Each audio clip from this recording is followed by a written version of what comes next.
ठेव ठेव.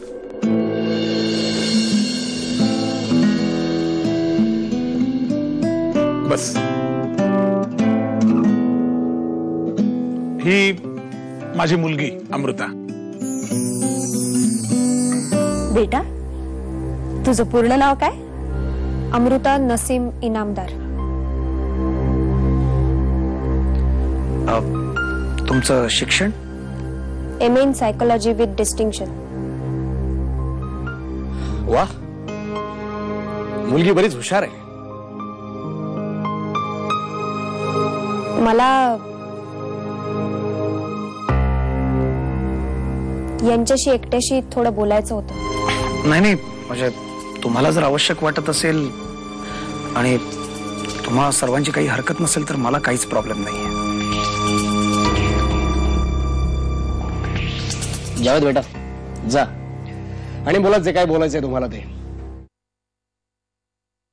अमृता, उठू नकोस, झोप.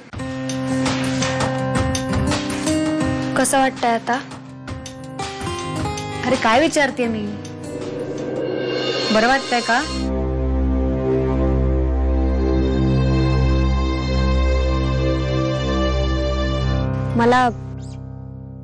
मला लग्न करायचं नाही.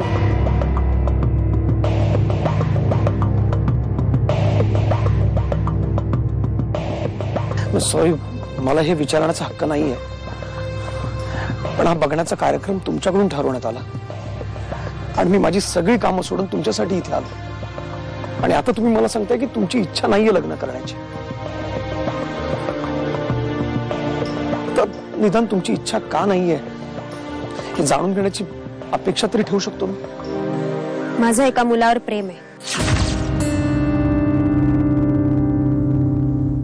अमृता, काय बोलणं झालं तुझं जावेदशी? मी त्याला सांगितलं माझं सत्यजितवर प्रेम आहे.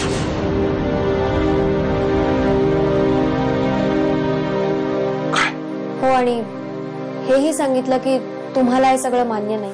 अगं अमृता, हे सगळं त्याला तू का सांगितलंस? आपलं जिच्याशी लग्न ठरलंय तिचं दुसऱ्यावर प्रेम हे कळल्यावर त्याला काय वाटलं असेल? तुला काय गरज होती हे सगळं सांगण्याची? पण हे सगळं त्याला लग्नानंतर कळलं असतं तर काय वाटलं असतं त्याला? या असल्या परीक्षा देत बसशील ना अमृता, आयुष्यभर बिन लग्नाची राहशील तू. फसवून लग्न करण्यापेक्षा बिन लग्नाची राहणं मला जास्त पसंत आहे. अमृता, मी हे सगळं चांगलं जमवत आणलं होतं, तू या सगळ्यावर पाणी फिरवलंस.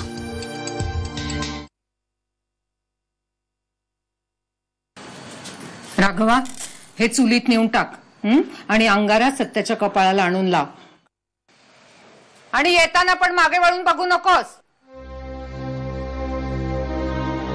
सत्या, उद्या सकाळी खडखडीत बरा होशील बघ. दृष्ट काढून टाकलीये की नाही मी तुझी? बघच आता. अरे उद्या सकाळी धावत जाशील बाहेर. हा, चल विश्रांती घे आता, आराम कर.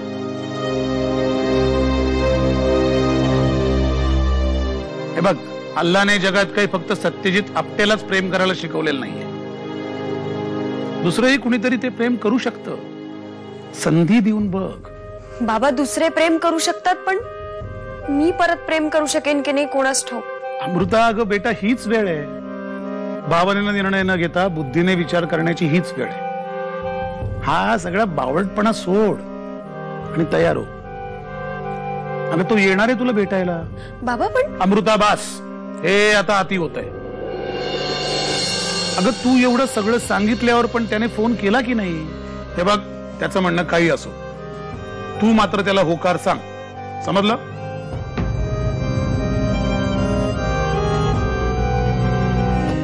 मॅडम, तुमचं प्रेम प्रकरण हे अर्धवट आहे आणि तुम्ही जेव्हा त्याबाबत निर्णय घ्याल तेव्हा ते पूर्ण होईल. निर्णय मी नाही, तुम्ही घ्यायचा आहे असंच ठरलं होतं ना आपलं. मी माझा निर्णय कालच घेतलाय.